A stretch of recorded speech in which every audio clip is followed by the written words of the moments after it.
In this video, I'm going to teach you how to change startup apps on Mac. It's a very easy process, so make sure to follow along. In this video, I'm going to give you easy to follow instructions on how to manage the startup applications on any Mac.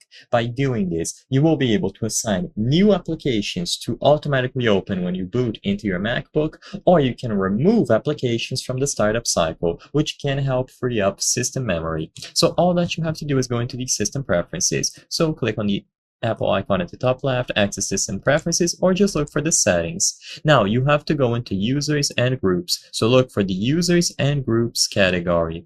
When you choose it from here, you will be able to switch into the login items tab. And these are going to be all of your startup programs. So as you can see according to the description, these items will open automatically when you log in. Make sure that you choose the proper user. So if you have multiple users on this MacBook, you have to select the one that you would like to modify the login items for.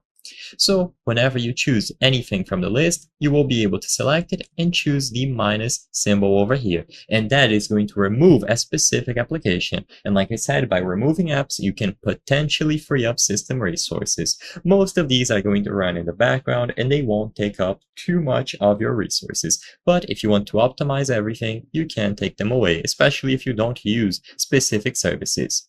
Of course, if you would like to add a new one, choose the plus sign instead. By choosing the plus sign, you will be able to browse through all of the applications on this MacBook and you can choose any of them. Immediately upon selecting an application and choosing Add, it is going to appear on the list of startup applications and you will see it open automatically when you boot into this MacBook. Remember that you are modifying these options for the user that you have selected, so it's important to choose the specific one that you would like to manage these startup applications for. I hope I was able to help you on how to change startup apps on Mac. If this video helped you, please be sure to leave a like and subscribe for more very easy tips. Thank you for watching.